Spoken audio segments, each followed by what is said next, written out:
Кешірімнің дәрежелері. Қазбалай берсең, пенденің бәрі қап-қара. Ақ пейіліңмен ағартып алда аралас. Кешіру, кеңшілік таныту, ғафу ету, елемеу араларында терең мағыналы айырмашылық бар сөздер. Алайда, бұл сөздер адамның тазалығын ластайтын, жан сұлулығынан айыратын, біраз күшін сарқып тастайтын, өміршеңдігін тежейтін жан дүниедегі ластықтан арылуға көмектесу тұрғысынан алып қарар болсақ, бір мағынаны білдіреді.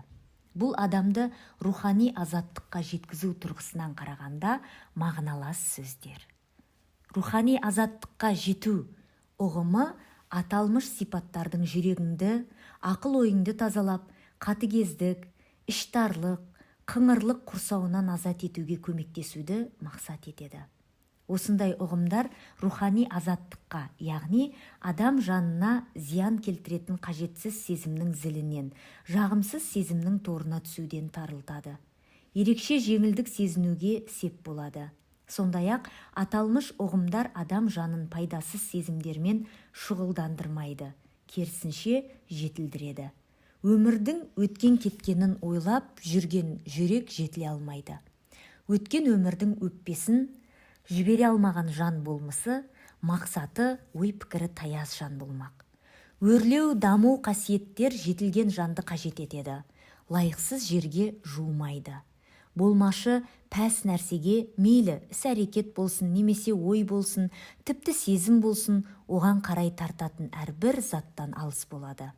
Кешірімді болуға толық әдеттену үшін ол жолда міндетті түрде 3 істі орындауың керек. Бірінші, өзіңе болмысыңа көзқарасыңды түзеу. Бұл өзіңді оған қоса тәніңдегі жаныңдағы сипаттарыңды жақсы көру арқылы орындалады. Өзіңдегі қателіктерге кешіріммен қарау арқылы бойыңдағы кемшіліктерді және әлсіз тұстарыңды қабыл алу арқылы орындалады. Сонымен қатар, бойыңдағы рухани қуатты ояту арқылы жүзеге асады. Егер адам мұны тыңғылықты орындаса, нәтижесінде екінші іске аман-есен байыппен жетеді. Екінші, өзгелерге кешіріммен қарау. Бұл іс саған зиян келтірген әрбір адамды, тіпті оны жазалауға күшің жетіп тұрса да кешіріп, оларды ойыңнан, сезіміңнен шығарып тастау арқылы жүзеге асады. Егер адам осыны орындаса, одан сайын байсалданып, көркемдігі арта түседі. Осы екі қасиет бірін-бірі демегенде, іштен де сырттан да көркем мінез келеді. Адам бәлкім бойындағы кемшіліктерге көз жұмып, керісінше өзгенің кемшілігіне мүлдем кешіріммен қарай алмауы мүмкін. Нәтижесінде өзгелермен қақтығыс орын алып жатады. Болмаса, керісінше кейбір адамдар өзгелердің кемшіліктерін қабылдап, өзінің кемшіліктерін мойындамауы ғажап емес. Ақыры іштей арпалысқа түсіп, өзін-өзі жазғырып, сөгіп, өмірдің сәнінен, қызығынан айырылып қалуы көбейеді. Өз кезегінде мұндай әрекет жетістікке жетуге, ісінің жемісін көруге, өзін де, өзгелерді де жақсы көруге мұрша бермейді. Адамдарға кешіріммен қарауың оған емес, бірінші кезекте өзіңе жасаған жақсылығың болып саналады. Өзгелерге кешіріммен қара. Олар саған қарсы істеген әрекеттерін ұғынбай, түбінде жасаған жамандықтарының құрбаны болуы мүмкін. Үшінші, өмірде орын алған жайттарға кеңшілікпен, кешіріммен қарау. Адам өмірінде жанын жаралайтын қиын сәттерді басынан кешіруі мүмкін. Мәселен, мал-мүлік тапшылығын көріп, қатты тарығуы мүмкін. Сонымен қатар денсаулығына байланысты небір қиыншылықтарды көруі мүмкін. Жалғасуына өте зәру болған қарым-қатынас әп-сәтте үзілуі мүмкін. Біреу дөрекілік танытуы ықтимал.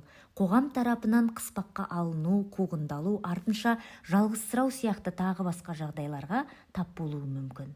Өмірде кездесетін жайттарға кеңшілікпен, кешіріммен қарау, қиыншылықтардан өтіп, жан жарасын іштей емдеу арқылы жүзеге асады. Өзің басқарып отырған өміріңнің жауапкершілігін абыроймен арқалап өткен шақтың тұтқыны болмау арқылы жүзеге асады.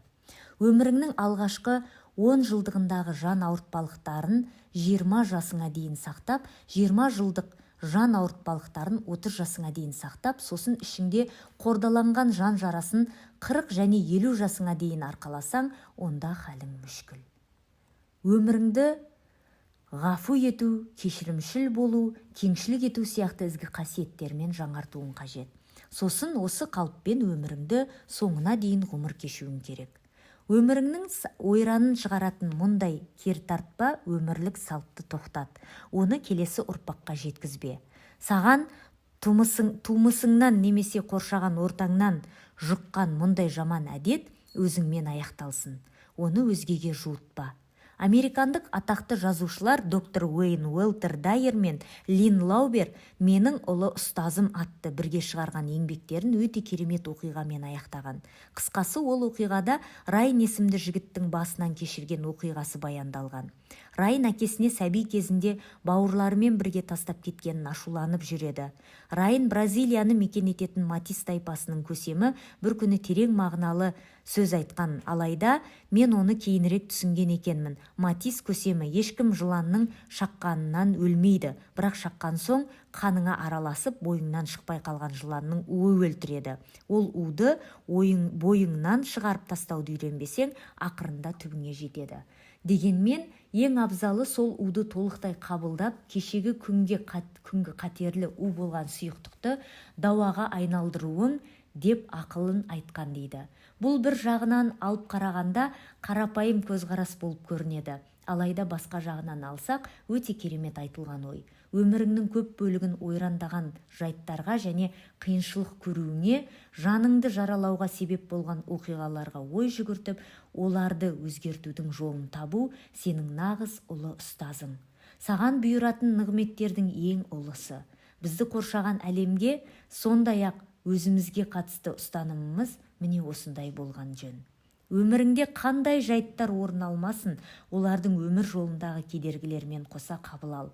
Біраз уақыттан соң өмір жолындағы әрбір кедергі бойыңда оңайлықпен тұрғызыла қоймайтын ұлы нәрсенің қалануына себеп болғанын ұғынасың.